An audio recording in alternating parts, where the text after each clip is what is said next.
Dante, ano yung apila ng grupong akbayan sa Kongreso kaugnay sa impeachment complaint na inihain nila laban sa Vice Presidente? Magandang umaga-aga matapos ngang purbal na naihain o na-endorso ng grupong akbayan sa pangunguna ni Representative Percy Balcendana yung impeachment complaint laban kay Vice President Sara Duterte dito sa mababang kapulungan ng Kongreso, partikular po sa tanggapan ni Secretary General Reginald Velasco kahapon. Ang pag-asa nga nitong grupong Akbayan Aga ay sana aksyonan ito ng ating Kongreso sa pangunguna ng House of Representatives.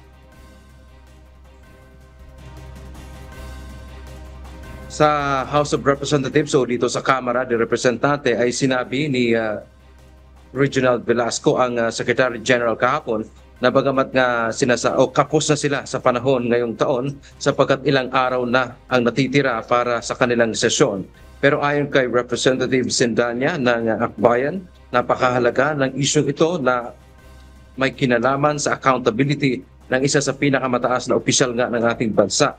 Dagdag pa nito, kapag hindi ito nagawa ng aksyon ngayong taon, mas lalo naman sa susunod na taon, lalo na panahon na ng eleksyon. We will take the task, Congress, to take this up immediately. And also, hopefully, pagdating po sa Senado ay they will diligently work on addressing this complaint. Sa pahay kahapon ni House Secretary General Reginald Velasco, aabutin anya ng 130 days ang buong proseso ng paghawak nila ng isang impeachment case. Kapag na-endorso ito sa Senado, ang House of Representatives na ang isang magiging prosecutor o piskal sa kaso. Samantala yun ng mga Senado Aga, inaasahan natin na sila yung upo naman ng mga huwes dito sa inaasahan kapag formal na nakarating sa kanila itong reklamong impeachment laban kay VP Sara Duterte. Yan ang ating update mula dito sa House of Representatives. Balik sa Aga. Maraming salamat, Dante Amento.